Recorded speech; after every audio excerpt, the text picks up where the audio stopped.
Hello दोस्तों, स्वागत है आपका अपने यूट्यूब चैनल मंथन ऑनलाइन क्लासेस में। आज एक बार फिर हम लोग बिहार मैट्रिक 2022 में यानी कि सामाजिक विज्ञान से पूछे जाने वाले प्रश्न का ऑब्जेक्टिव टेस्ट सीरीज 8 को लेकर उपस्थित हुए हैं। तो बिना देर करते हुए बढ़ते हैं हम लोग आज के अपने पहले प्रश्न की तरफ। और आज का हमारा पहला प्रश्न देखेंगे, कहता है कि भारत में किस तरह की लोकतंत्र की व्यवस्था की गई है। भारत में किस तरह की लोकतंत्र की व्यवस्था की गई है, तो हो जाएगा आपका ऑप्शन नंबर बी, अप्रत्यक्ष की तरह लोकतंत्र की व्यवस्था की गई है। अगला प्रश्न कहता है, भारत में कान्हा राष्ट्रीय पार्क प्रसिद्ध है। भारत में कान्हा राष्ट्रीय पार्क जो है वो किसके लिए प्रसिद्ध है, तो आपका हो जाएगा ऑप्शन नंबर बी, बाघों के लिए यह प्रसिद्ध है। ठीक है, आगे बढ़ते हैं अगले प्रश्न की तरफ। अगला प्रश्न हमारा कहता है कि औद्योगिक क्रांति योजना के तहत पहले या शुरू में कौन से उद्योग शामिल थे। यानी कि औद्योगिक क्रांति के योजना के से पहले यानी कौन से उद्योग उसमें शामिल थे, तो हो जाएगा आपका ऑप्शन नंबर ए, कोयला, कपास और लौह। यानी कोयला, कपास और लौह ये पहले से उद्योग थे जो औद्योगिक क्रांति से पहले चला करते थे। ठीक है, अगला प्रश्न देखेंगे। अगला प्रश्न कहता है कि किस युद्ध के बाद जर्मनी का एकीकरण पूरा हुआ। किस युद्ध के बाद जर्मनी का एकीकरण पूरा हुआ, तो आपका ऑप्शन हो जाएगा डी, सेडान का युद्ध। यानी कि सेडान के युद्ध के बाद जर्मनी का एकीकरण पूरा हुआ। ठीक है, आगे बढ़ते हैं अगले प्रश्न की तरफ। अगला प्रश्न हमारा कहता है कि निम्नलिखित में से किसे साम्यवाद के संस्थापक के रूप में जाना जाता है। निम्नलिखित में से किसे साम्यवाद के संस्थापक के रूप में जाना जाता है, तो आपका हो जाएगा option number D, Karl Marx. क्या हो जाएगा, कार्ल मार्क्स। ठीक है, अगला प्रश्न कहता है कि झारखंड के झरिया क्षेत्र में मुख्यतः क्या पाया जाता है। झारखंड के झरिया क्षेत्र में मुख्यतः क्या पाया जाता है, तो आपका ऑप्शन हो जाएगा डी, कोयला। मुख्य रूप से क्या पाया जाता है, तो कोयला पाया जाता है। ठीक है, आगे बढ़ते हैं अगले प्रश्न की तरफ। अगला प्रश्न हमारा कहता है कि राजनीतिक दलों की नींव सर्वप्रथम किस देश में पड़ी। यानी कि सबसे पहले चुनावी यानी कि राजनीतिक दल कहाँ सबसे पहले गठन किया गया था, तो आपका हो जाएगा ऑप्शन नंबर ए, ब्रिटेन में सबसे पहले इसकी नींव रखी गई थी। ठीक है, अगला प्रश्न देखते हैं। अगला प्रश्न कहता है कि भारत में नीति आयोग की स्थापना हुई। यानी कि नीति आयोग की स्थापना कब हुई, तो आपका ऑप्शन हो जाएगा ये 1950 ईस्वी में हुई थी। ठीक है, आगे बढ़ते हैं अगले प्रश्न की तरफ। अगला प्रश्न हमारा कहता है कि साम्यवादी घोषणा पत्र के लेखक थे। यानी कि साम्यवादी घोषणा पत्र के लेखक कौन थे, तो आपका हो जाएगा option number D, Karl Marx और एंगल्स ने मिलकर साम्यवादी घोषणा पत्र को जारी किया था। ठीक है, अगला प्रश्न देखते हैं। कहता है कि निम्नलिखित व्यक्तियों में कौन लोकतंत्र में रंग भेद के विरोधी नहीं थे। यानी कि रंग भेद के विरोधी नहीं थे, तो हो जाएगा आपका ऑप्शन नंबर डी, जेड गुडी पहले एक ऐसे व्यक्ति थे जिन्होंने रंग भेद का विरोध नहीं किया। ठीक है, बाकी सब लोगों ने रंग भेद का विरोध किया। ठीक है, आगे बढ़ते हैं अगले प्रश्न की तरफ। अगला प्रश्न हमारा कहता है कि हिंद स्वराज पुस्तक के लेखक कौन है। हिंद स्वराज पुस्तक के लेखक कौन है, तो हो जाएगा आपका option number A, Mahatma Gandhi. कौन हो जाएंगे, महात्मा गांधी। अगला प्रश्न कहता है कि निम्नलिखित में से कौन सा संस्थान भारत में मुद्रा जारी करने के लिए अधिकृत है। यानी कि वो कौन सा बैंक है जो मुद्रा जारी करता है, तो हो जाएगा आपका रिजर्व बैंक ऑफ इंडिया। सिर्फ यही एक संस्था है जो पैसे जारी करने के लिए अधिकृत किया गया है। ठीक है, आगे बढ़ते हैं अगले प्रश्न की तरफ। अगला प्रश्न हमारा कहता है कि राजनीतिक दलों की मान्यता और उसका चिन्ह किसके द्वारा प्रदान किया जाता है। ठीक है, राजनीतिक दलों की मान्यता और उसका चिन्ह किसके द्वारा प्रदान किया जाता है, तो हो जाएगा आपका ऑप्शन नंबर सी, निर्वाचन आयोग द्वारा प्रदान किया जाता है। अगला प्रश्न कहता है कि कौन से संशोधन अधिनियम द्वारा सरकार का तीसरा स्तर बनाया गया था, तो हो जाएगा आपका ऑप्शन नंबर ए, 71वां संशोधन के द्वारा सरकार का तीसरा स्तर बनाया गया था। ठीक है, अगला प्रश्न देखेंगे। अगला प्रश्न कहता है कि बोलेस्विक क्रांति कब हुई। बोलेस्विक क्रांति कब हुई, तो हो जाएगा आपका ऑप्शन नंबर बी, नवंबर 1917 में बोलेस्विक क्रांति हुई थी। ठीक है, अगला प्रश्न कहता है कि हिंद चीन पहुंचने वाले प्रथम व्यापारी कौन थे। तो हिंद चीन पहुंचने वाले प्रथम व्यापारी आपके हो जाएंगे ऑप्शन नंबर सी, पुर्तगाली थे। ठीक है, आगे बढ़ते हैं अगले प्रश्न की तरफ। अगला प्रश्न हमारा कहता है कि राष्ट्रीय स्वयंसेवक संघ की स्थापना कब और किसने की? तो राष्ट्रीय स्वयंसेवक की स्थापना आपकी 1925 में केबी हेडगेवार ने की थी। केबी हेडगेवार ने की थी। ठीक है, यानी कि ऑप्शन नंबर आपका बी सही हो जाएगा। अगला प्रश्न की तरफ बढ़ते हैं। अगला प्रश्न कहता है इंग्लैंड में सभी स्त्रियों एवं पुरुषों को वयस्क मताधिकार कब प्राप्त हुआ? यानी कि मत देने का अधिकार उनको कब दिया गया? तो हो जाएगा आपका ऑप्शन नंबर सी 1918 ईस्वी में। कब दिया गया? 1918 ईस्वी में। ठीक है, अगला प्रश्न देखेंगे। अगला प्रश्न हमारा कहता है कि कौन सा सामाजिक वर्ग बुद्धिजीवी वर्ग के रूप में उभर कर आया? कौन सा सामाजिक वर्ग बुद्धिजीवी वर्ग के रूप में उभर कर आया? तो हो जाएगा आपका ऑप्शन नंबर डी मध्यम वर्ग। अगला प्रश्न कहता है कि प्राचीन काल में किस स्थल मार्ग से एशिया और यूरोप का व्यापार होता था? यानी कौन सा ऐसा मार्ग था जिसमें एशिया और यूरोप के बीच व्यापार यानी कि सामान को बेचा जाता था? ठीक है, तो हो जाएगा आपका ऑप्शन नंबर बी रेशम मार्ग। ठीक है, रेशम मार्ग के द्वारा एशिया और यूरोप में व्यापार होता था। ठीक है, आगे बढ़ते हैं अगले प्रश्न की तरफ। अगला प्रश्न हमारा कहता है कि आर्थिक संकट के कारण यूरोप में कौन सी नई शासन प्रणाली का उदय हुआ? आर्थिक संकट के कारण यूरोप में कौन सी शासन प्रणाली का उदय होगा? तो हो जाएगा आपका ऑप्शन नंबर सी फांसीवादी नाजीवादी शासन। फांसीवादी नाजीवादी शासन का उदय हुआ था। ठीक है, अगला प्रश्न देखेंगे। अगला प्रश्न कहता है किस पत्र ने रातों रात वर्नाक्यूलर प्रेस एक्ट से बचने के लिए अपनी भाषा बदल दी? तो हो जाएगा आपका ऑप्शन नंबर सी अमृत बाजार पत्रिका। अमृत बाजार पत्रिका ने मतलब प्रेस एक्ट से बचने के लिए अपनी टोटल भाषाएं क्या की? चेंज कर दी। ठीक है, आगे बढ़ते हैं अगले प्रश्न की तरफ।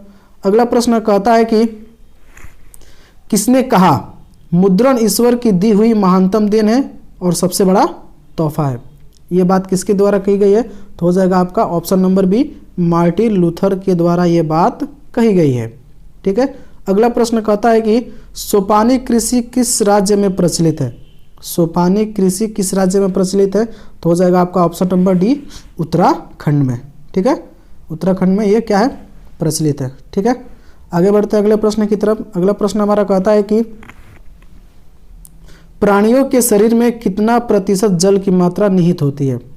प्राणियों के शरीर में कितने प्रतिशत जल की मात्रा निहित होती है?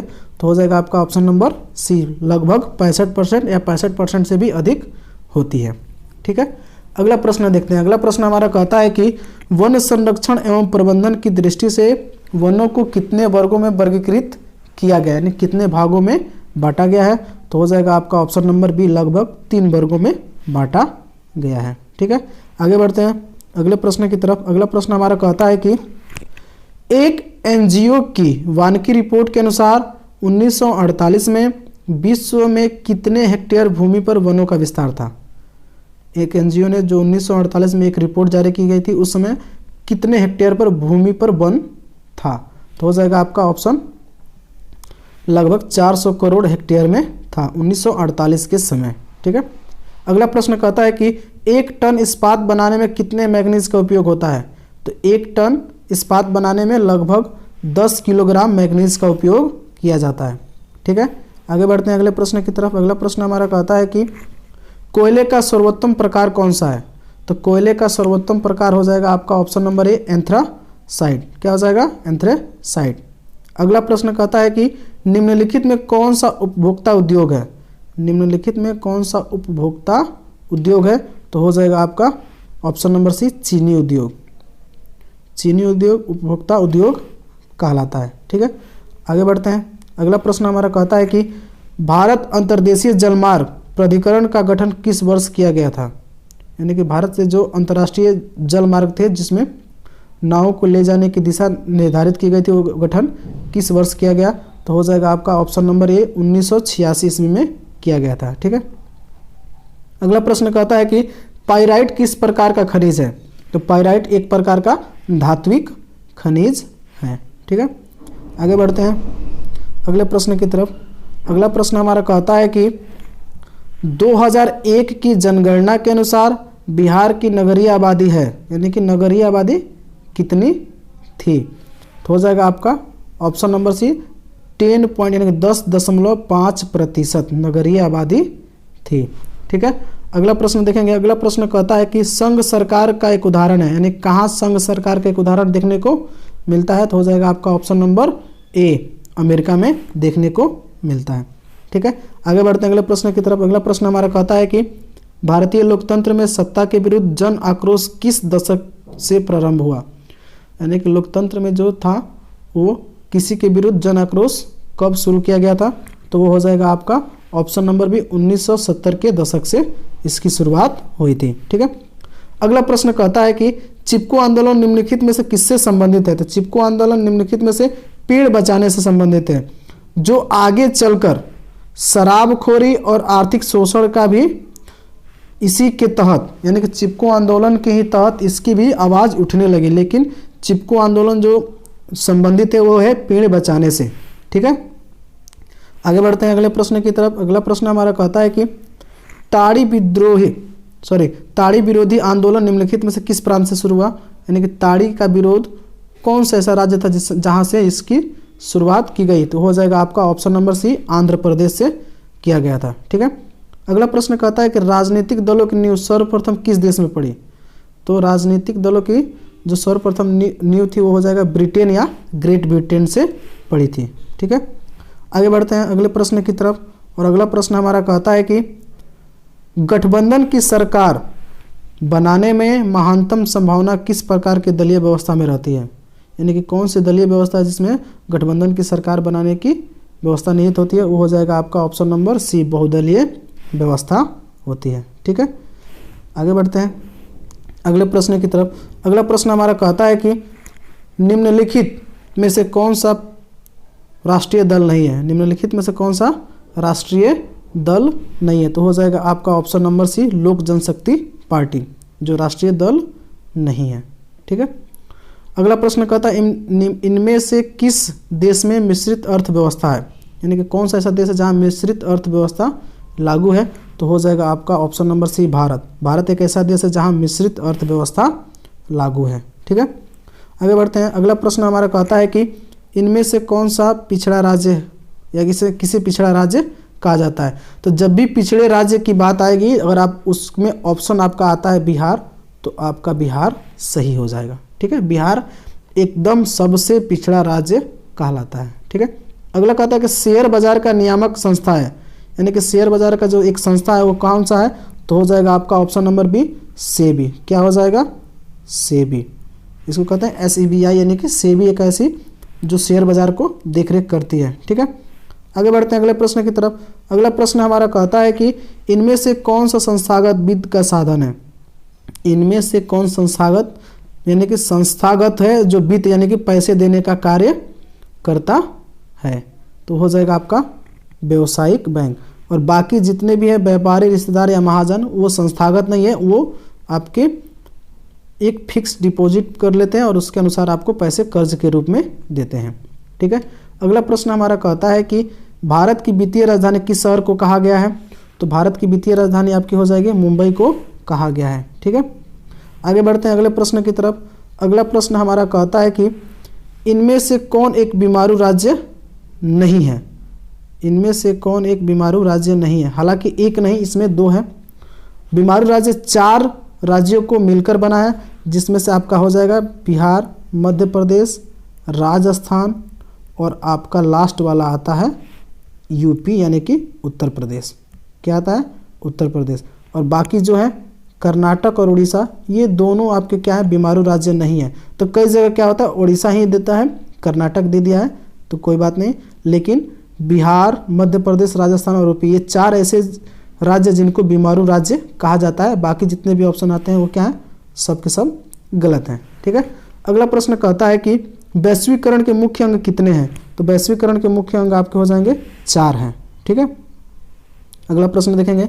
अगला प्रश्न हमारा कहता है कि भारत में उपभोक्ता संरक्षण अधिनियम की घोषणा कब हुई? भारत में उपभोक्ता संरक्षण अधिनियम की घोषणा कब हुई? तो हो जाएगा आपका ऑप्शन नंबर ए, 1986 ईस्वी में हुई थी। ठीक है, अगला प्रश्न देखेंगे। अगला प्रश्न कहता है कि स्वर्ण भाषणों की परिशुद्धता को सुनिश्चित करने के लिए किस मान्यता प्राप्त चिन्ह का होना, सॉरी हो लिखा है, होना आवश्यक है, तो हो जाएगा आपका ऑप्शन नंबर हॉलमार्क। यानी कि स्वर्ण आभूषणों पर, यानी कि सोने से बनी हुई आभूषणों पर किस प्रकार का चिन्ह होता है, तो हॉलमार्क रहता है, जिससे मालूम चलता है कि ये जो भी वस्तु आभूषण खरीद रहे हैं सोने का, वो एकदम 100% शुद्ध है कि नहीं।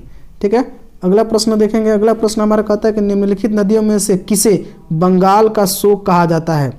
निम्नलिखित में से किसे बंगाल की शोक नदी कहा जाता है, तो हो जाएगा आपका ऑप्शन नंबर डी, यानी कि दामोदर नदी। तो दोस्तों आज हमारा 50 क्वेश्चनों का ये सीरीज यहीं पर समाप्त होता है। मिलेंगे हम लोग अगले वीडियो में। यदि आपको यह वीडियो पसंद आता है तो इस वीडियो को लाइक करें, हमारे चैनल को सब्सक्राइब करें और दोस्तों के साथ शेयर करें, ताकि जो तैयारी में जुड़े हुए हैं उनको कोई दिक्कत ना हो और अच्छे से अच्छे नंबर अचीव कर पाएँ। ठीक है, तब तक के लिए धन्यवाद।